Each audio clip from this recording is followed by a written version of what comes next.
Saya Theodisia Rumita Zamira akan memaparkan latar belakang.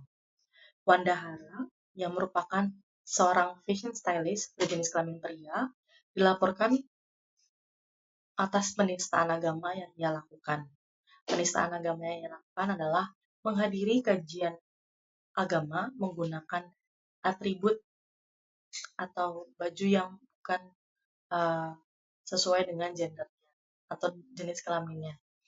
Beliau menggunakan cadar di mana baju tersebut identik atau diperuntukkan untuk seseorang yang berjenis kelamin perempuan. Nah, kejadian ini mencerminkan ketegangan antara identitas gender dan norma keagamaan di era digital. Menurut Jenkins 2014 dalam Digital Sociology, masyarakat digital itu mempercepat penyebaran informasi dan mempengaruhi persepsi publik terhadap norma sosial dan budaya, sehingga meningkatkan potensi konflik dan kontroversi dalam konteks yang sensitif. Selanjutnya, penanganan masalah ini penting untuk mencegah ketegangan sosial yang dapat terjadi akibat penyebaran cepat informasi kontroversial di media digital, menurut Castells tahun 2012. Dalam konteks komunikasi, memahami cara pesan yang disampaikan dan diterima oleh publik sangatlah krusial. Media berperan sentral dalam membentuk opini publik dan dapat mempengaruhi sikap sosial terhadap isu-isu sensitif. Analisis komunikasi yang efektif membantu mengelola persepsi publik dan mempromosikan dialog konstruktif untuk meredam kontroversi seperti ini. Maka dari itu, kami melakukan studi kasus terhadap kasus ini, terhadap kasus Wanda Hara, di mana kami akan melihat bagaimana pentingnya sebuah media dalam menyusun opini publik masyarakat. Terima kasih. Aktor yang terlibat adalah fashion stylist Wanda Hara dengan busana serba hitam lengkap dengan cadar datang ke kajian. Kemudian Ustadz Hana Ataki, panitia ayah amanah sebagai penyelenggara kajian. Kemudian Muhammad Rizky sebagai pelapor penistaan agama kepada pihak berwajib. Oke teman-teman, kita sudah sampai ke bagian penyebab dari terjadinya masalah atau kasus Wanda Hara ini. Kami telah menyimpulkan ada beberapa poin utama yang menyebabkan terjadinya kasus dari Wanda Hara ini. Yang pertama yaitu adanya penyimpangan kepribadian, dapat dilihat dari penampilan dan reaksi sosial yang timbul akibat Wanda Hara. Kehadiran Wanda Hara dengan busana muslim lengkap dengan cadar memicu polemik, karena ini dianggap tidak sesuai dengan pandangan atau nilai-nilai tertentu dari beberapa kelompok masyarakat. Reaksi negatif ini akhirnya mencerminkan adanya penyimpangan kepribadian di dalam diri Wanda Hara, di mana dia menimbulkan perbedaan dalam penampilan di suatu praktik keagamaan, dan hal ini menimbulkan ketegangan di masyarakat. Lalu kita juga menyadari adanya interaksi interpersonal dan emosional. Seperti yang sudah kita ketahui, bahwa Wanda Hara ini sudah menyampaikan sebuah video permintaan maaf melalui laman Instagramnya. Namun, hal ini memberikan kesan personal dan emosional. Teori keterikatan emosional ini menunjukkan bahwa komunikasi nonverbal dan ekspresi emosi dalam video Wanda Hara ini mempengaruhi penerimaan pesan oleh publik. Meskipun Wanda Hara telah membuat suatu video permintaan maaf, namun perasaan negatif di masyarakat itu tetap muncul karena adanya kedalaman emosi dan persepsi dari individu terhadap kejadian Wanda Hara kemarin. Selain itu, adanya dinamika kelompok di mana kelompok-kelompok tertentu telah melakukan diskusi dan reaksi terhadap kasus dari Wanda Hara ini. Kita tahu ya, di setiap kasus pasti ada kritik dan protes yang muncul. Dan hal itu menunjukkan adanya kelompok-kelompok yang telah mendiskusikan kejadian tersebut berdasarkan dengan kesamaan pandangan atau keprihatinannya pribadi. Dan teori dinamika kelompok menjelaskan bahwa kelompok-kelompok ini akhirnya memberikan suatu pengaruh sosial dan dukungan terhadap anggotanya, dan memperkuat reaksi negatif maupun positif terhadap penampilan dari Wanda Hara. And last but not least, ada komunikasi massa, terutama melalui media sosial. Reaksi publik ini melalui media sosial menunjukkan adanya pola interaksi massa di banyak individu. Meskipun mereka tidak langsung terlibat dalam acara Wanda Hara kemarin, namun mereka merasa terpengaruhi oleh kejadian tersebut. Dan media sosial di sini berfungsi sebagai sebuah platform untuk menyebarkan informasi dan mempengaruhi opini publik secara luas, mencerminkan teori komunikasi massa. Dan hal ini mengakibatkan penyebaran cepat kritik dan protes yang semakin memburuk situasi dan bendahara ini. Di dalam dampak sosial terbagi menjadi dua. Yang pertama adalah jangka pendek dan jangka panjang. Di dalam jangka pendek ada dampak baik dan dampak buruk. Dampak baiknya yaitu meningkatkan kesadaran dan diskusi tentang isu transgender dalam konteks keagamaan, membuka dialog yang lebih luas mengenai penerimaan dan perlakuan terhadap transgender dalam masyarakat. Dampak buruknya yaitu munculnya reaksi negatif dari sebagian kalangan yang mungkin merasa bahwa tindakan Wandahara tidak sesuai dengan norma-norma keagamaan yang mereka anut. Potensi terjadinya polarisasi dan konflik di media sosial dan masyarakat. Di dalam jangka panjang ada dampak baik dan dampak buruk. Dampak baiknya yaitu jika dihadapi dengan dialog yang konstruktif, kejadian ini bisa menjadi titik awal dari penerimaan yang lebih besar terhadap komunitas transgender dan dalam berbagai aspek kehidupan, termasuk dalam konteks keagamaan. Dampak buruknya yaitu kemungkinan terjadinya cyberbullying, ujaran kebencian, dan stigmatisasi terhadap Wandahara dan komunitas transgender secara umum. Ada dua pihak yang terdampak di dalam kasus ini, yaitu komunitas transgender dan Ustadz Hanan Attaqi. Di dalam komunitas transgender ada dua dampak, yaitu dampak baik. Dampak baiknya yaitu meningkatnya kesadaran dan dukungan dari sebagian masyarakat serta terbukanya diskusi tentang hak-hak transgender. Dampak buruknya yaitu resiko peningkatan diskriminasi, stigma, dan tekanan sosial dari pihak-pihak yang tidak mendukung adanya transgender. Di dalam dampak Ustadz Hanan Attaqi yaitu dampak baiknya dapat meningkatkan reputasi sebagian pemimpin yang inklusif dan membuka dialog tentang isu-isu sosial yang kompleks. Dampak buruknya yaitu resiko kehilangan pendukung dari sebagian penganut yang tidak setuju dengan kehadiran transgender dalam kajian Ustadz Hanan Attaqi. Pola interaksi. Kehadiran Wandahara di acara kajian Ustadz Hanan Attaqi di Jakarta telah memicu polemik, terutama terkait dengan penampilan Wandahara yang mengenakan busana muslim wanita lengkap dengan cadar. Kejadian ini memunculkan berbagai reaksi yang mencerminkan pola interaksi sosial terkait intoleransi agama. Dalam teks ini, akan dianalisis pola interaksi tersebut dari sudut pandang interpersonal, kelompok, organisasi, dan massa, menggunakan berbagai teori interaksi sosial. Pada analisis interaksi interpersonal, Wandahara menyampaikan permintaan maaf kepada publik melalui video di Instagram. Meski disampaikan kepada massa, pengguna video memberikan kesan personal dan emosional yang penting dalam interaksi interpersonal. Ini dapat dianalisis menggunakan teori keterikatan emosional, di mana komunikasi nonverbal dan ekspresi emosi mempengaruhi penerimaan pesan oleh penerima. Pada analisa interaksi kelompok, kritik dan protes yang muncul setelah penampilan Wandahara menunjukkan adanya interaksi dalam kelompok yang membahas kejadian tersebut. Kelompok ini mungkin terbentuk berdasarkan kesamaan pandangan atau keprihatinan terhadap isu yang sama. Sejalan dengan teori dinamika kelompok, di mana kelompok memberikan pengaruh sosial dan dukungan terhadap anggotanya. Kemudian, pada analisa interaksi organisasi, pihak penyelenggara meminta maaf secara resmi menunjukkan pola interaksi formal yang harus diambil oleh organisasi untuk menanggapi kejadian yang menimbulkan polemik. Ini mencerminkan teori sistem terbuka organisasi di mana organisasi berinteraksi dengan lingkungan eksternal dan harus merespons perubahan dan umpan balik dari publik. Kemudian, pada analisa interaksi massa, reaksi publik melalui media sosial menunjukkan pola interaksi massa. Kritik dan protes yang muncul adalah respons dari banyak individu yang tidak secara langsung terlibat dalam acara, tetapi merasa terpengaruh oleh kejadian tersebut.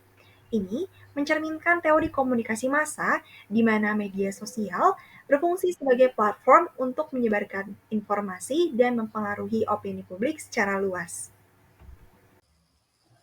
Pendekatan yang dilakukan dalam mengatasi masalah sosial. Metode yang digunakan untuk menangani masalah sosial yang dihadapi oleh Wandahara harus mempertimbangkan beberapa aspek sosial, psikologi, dan lingkungan.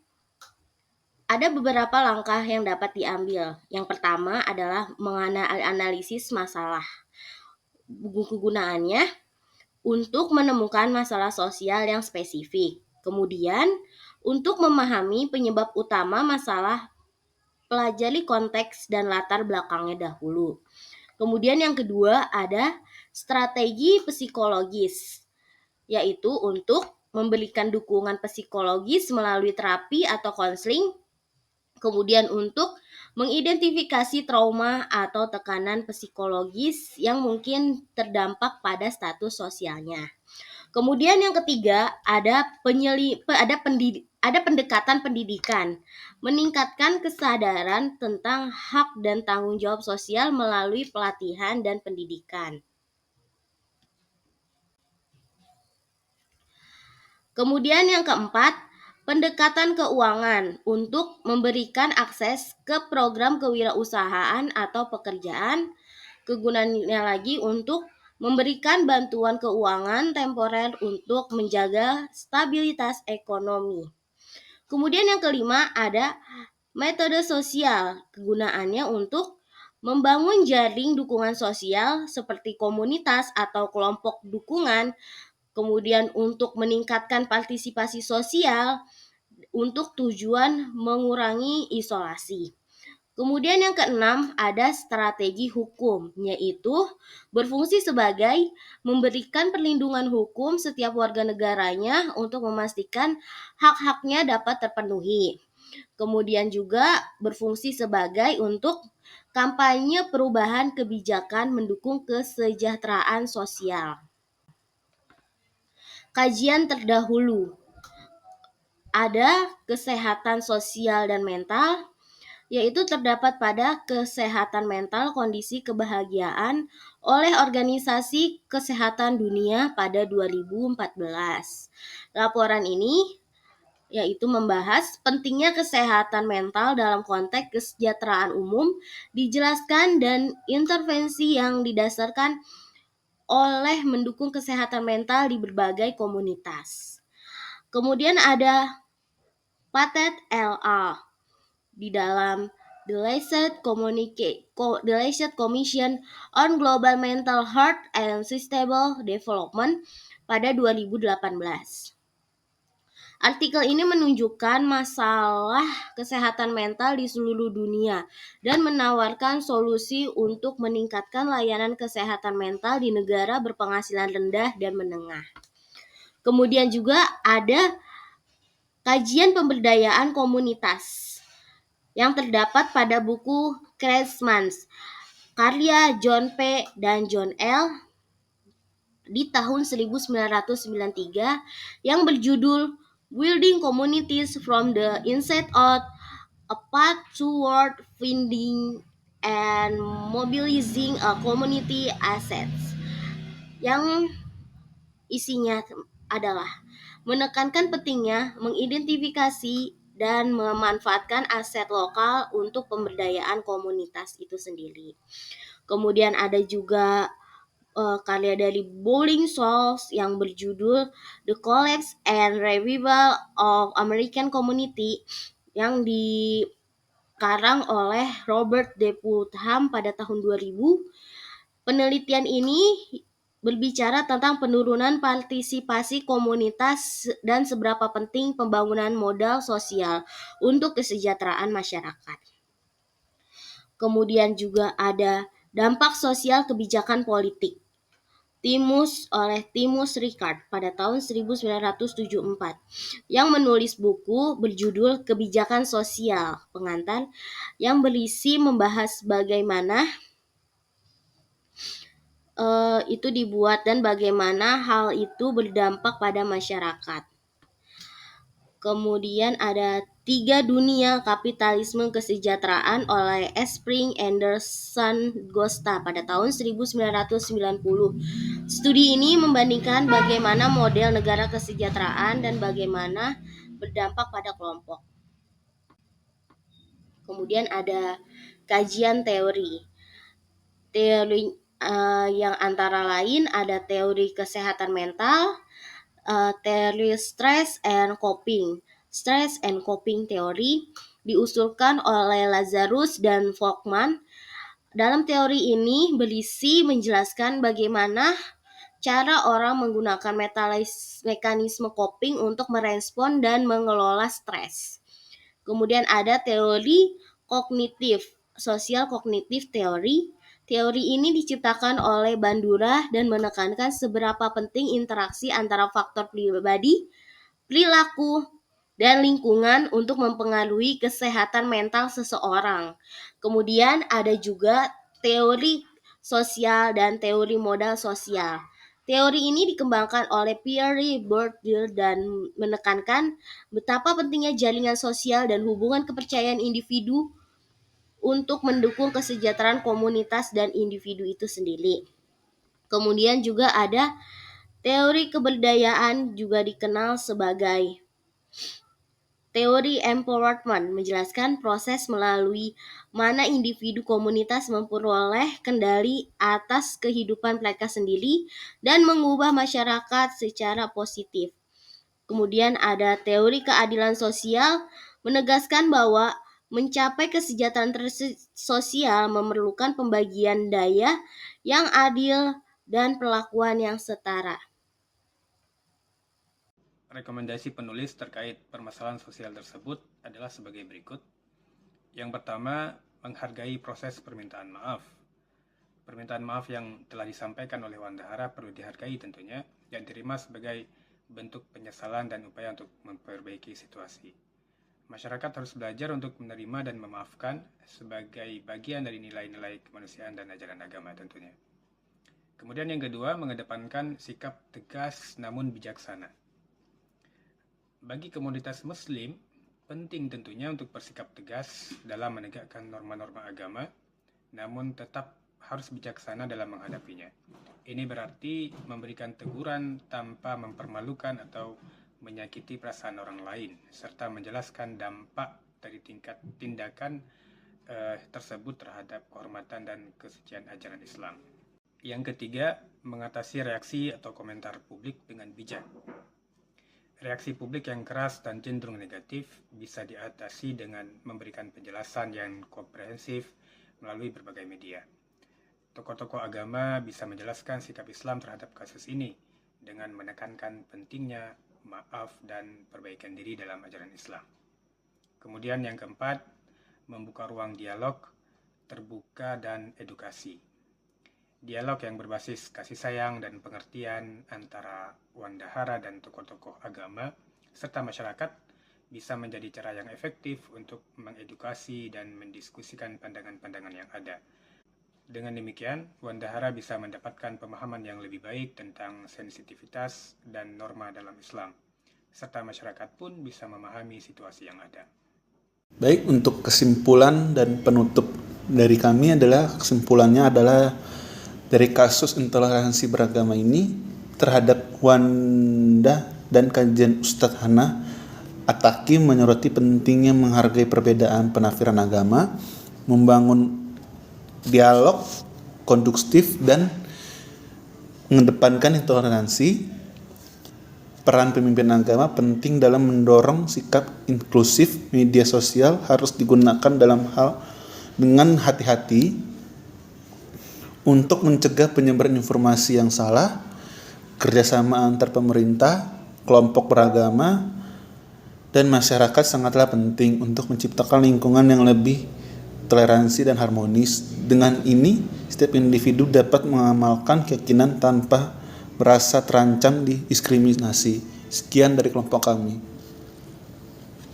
Dengan hati-hati untuk mencegah penyebaran informasi yang salah, kerjasama antar pemerintah, kelompok beragama, dan masyarakat sangatlah penting untuk menciptakan lingkungan yang lebih toleransi dan harmonis. Dengan ini, setiap individu dapat mengamalkan keyakinan tanpa merasa terancam diskriminasi. Sekian dari kelompok kami.